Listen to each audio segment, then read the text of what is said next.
तो बरसात के मौसम में जो सबसे बड़ी जो समस्या है वो होती है बीमारियों की। तो बीमारियों के ऊपर बात करते हैं। देखिए, बीमारी में सबसे पहले तो आपको क्या करना है, सबसे पहले करना है कि बरसात शुरू होने से पहले अपने पशु की डिवॉर्मिंग करा के रखनी है। डिवॉर्मिंग करा लीजिएगा तो पशु जो है अंदर के पशु के शरीर के अंदर जो पैरासाइट्स हैं उससे बचा रहेगा। साथ ही साथ अब यहाँ पे ध्यान रखिए कि कोई भी ब्रॉड स्पेक्ट्रम जो डिवॉर्मर है उसका आप इस्तेमाल कीजिए, एल्बेंडाजोल, फेल्बेंडाजोल।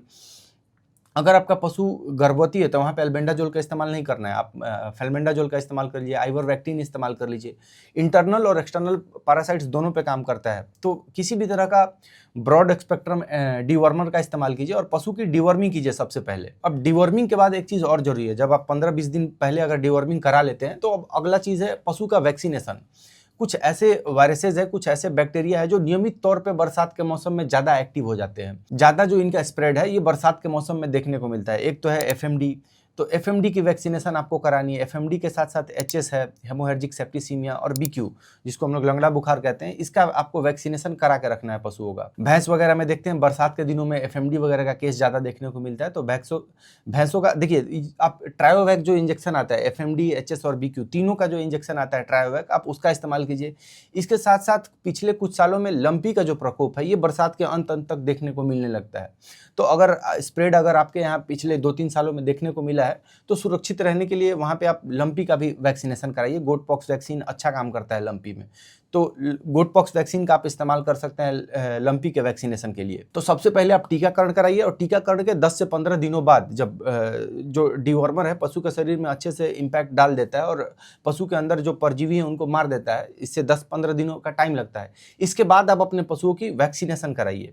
तो पहले टीकाकरण और फिर उसके 10 से 15 दिनों बाद वैक्सीनेशन का शेड्यूल रखिए। इसके साथ साथ अगर आपका पशु बहुत कमजोर है, अच्छे तरीके से फीड नहीं खा रहा है, तो इस बात का भी आपको ध्यान रखना है कि आपको इम्यूनिटी पे ध्यान रखना है। पशु का इम्यूनिटी ठीक रहेगा उतने ही कम चांस होगा कि किसी भी तरह का बीमारी पशु पे अटैक करे। तो इम्यूनिटी को मजबूत करना है।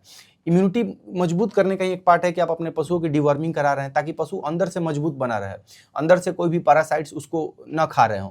तो इम्यूनिटी पे ध्यान देने के लिए सप्लीमेंट आप इस्तेमाल कर सकते हैं। सप्लीमेंट में क्या है, एक तो आप अपने पशुओं को जब डिवर्मिंग करा रहे हैं उस समय लीवर टॉनिक का इस्तेमाल कीजिए, पशु का लीवर मजबूत बना रहे। इसके साथ साथ आपके अपने पशुओं का मिनरल मिक्सचर बंद नहीं करना है, अच्छे क्वालिटी का मिनरल मिक्सचर आप अपने पशुओं को देते रहिए। इसके साथ साथ कुछ हर्बल ऑप्शंस भी है हमारे पास। आप अपने पशुओं के फीड में नीम के पत्तों का इस्तेमाल कर सकते हैं, हल्दी का इस्तेमाल कर सकते हैं।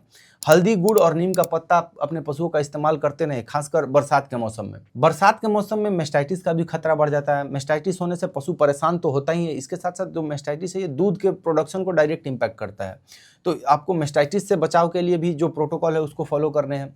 और देखिए, मेस्टाइटिस जो है ये बैक्टीरियल होता है, तो यहाँ पे आपको ना आपका मैनेजमेंट जो है ना ये बहुत मदद कर सकता है। अगर आपका मैनेजमेंट बहुत बढ़िया है, बहुत आप अच्छे तरीके से अगर चीज़ों की देखभाल कर रहे हैं, तो मेस्टाइटिस होने का जो चांस है ये बहुत कम हो जाता है। इसके लिए छोटे छोटे प्रोटोकॉल्स है, जैसे कि अगर आप पशु की दुहाई करने जा रहे हैं तो पशु के टीथ को अच्छे से साफ कीजिए, अपने हाथों को अच्छे से साफ कीजिए। हाथ अगर आपका संक्रमित है तो पशु का टीथ जो है संक्रमित हो जाएगा, तो साफ कपड़े का इस्तेमाल कीजिए और पशु के टीथ को अच्छे से साफ कीजिए। प्री एंड पोस्ट डिप का इस्तेमाल कीजिए, दूध निकालने से पहले आप उसको एंटीबैक्टीरियल वॉश से अच्छे से धोइए। इसके साथ साथ दूध निकालने के बाद जो है पोस्ट डिप का इस्तेमाल कीजिए। क्या होता है कि दूध जब पशुओं का निकालते हैं तो उसके बाद जो टीथ कैनाल की ओपनिंग है ये कुछ देर तक खुली रहती है, तो वहाँ पे हम लोग टीथ ब्लॉकर का इस्तेमाल करते हैं, कुछ देर तक टेम्पोररी तौर पे पशुओं का टीथ सील हो जाए। एक और का आप काम कर सकते हैं, ये काम कर सकते हैं, जब आप पशुओं का दूध निकाल लें उसके बाद पशु को खाना दें। पशु को थोड़ी देर तक कोशिश कीजिए कि पशु बैठे नहीं, बैठेगा तो पशु के क्योंकि टीथ कैनाल खुला रहता है तो वहाँ से बैक्टीरिया का इन्फेक्शन बढ़ने का चांस जो है ये बढ़ जाता है। तो दूध निकालने के बाद अगर आप पशुओं को फीड देंगे तो पशु फीड खाने के बहाने कुछ देर तक खड़े रहेगा। ये सब छोटी छोटी चीजें जो आप मैनेजमेंट प्रैक्टिसेस में अगर फॉलो करते हैं तो बीमारी होने का चांस जो ये कम हो जाता है। मेस्टाइटिस बढ़ने का कारण एक ये भी होता है कि अगर पशु गीला अगर बेडिंग पे बैठा है तो वहाँ पे मेस्टाइटिस होने का चांस बढ़ जाता है। बरसात के मौसम में फुट रॉट वगैरह का भी समस्या देखने को मिलता है, पशु में लंगड़ा पर लैमनेस वगैरह देखने को मिलता है। तो यहाँ पे आपको इस बात का भी ध्यान रखना है कि पशु का हूफ का ध्यान रखना है, जो पशु का जो पैर का जो नीचे का जो हिस्सा है उसका ध्यान रखना है अच्छे से। वहाँ पे बैक्टीरियल इम्पैक्ट जो है वो बढ़ जाता है बरसात के मौसम में।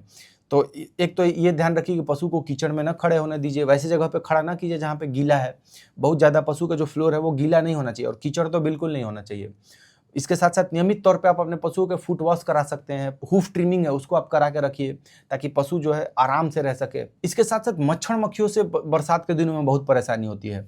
मच्छर मक्खियों पे हम लोगों ने पहले ही एक डिटेल वीडियो किया हुआ है, आप वहां से देख के कुछ चीज़ों को सीख सकते हैं कि फार्म से मच्छर मक्खियों को दूर कैसे किया जाए। और बाकी जनरल आप छोटी छोटी चीज़ों का ध्यान रखिए, जैसे कि पानी को आसपास में जमा नहीं होने देना है, गोबर को नियमित तौर पे फार्म से दूर हटाते रहें और फार्म को नियमित तौर पे साफ सफाई करते रहें, चूने का छिड़काव करते रहें। अगर पानी का कहीं जमा है वहाँ पे ब्लीचिंग पाउडर वगैरह का इस्तेमाल कीजिए, तो इससे संक्रमण फैलने से बचता है। तो ये छोटी छोटी चीज़ें हैं जो बरसात के मौसम में आपको ध्यान रखनी है।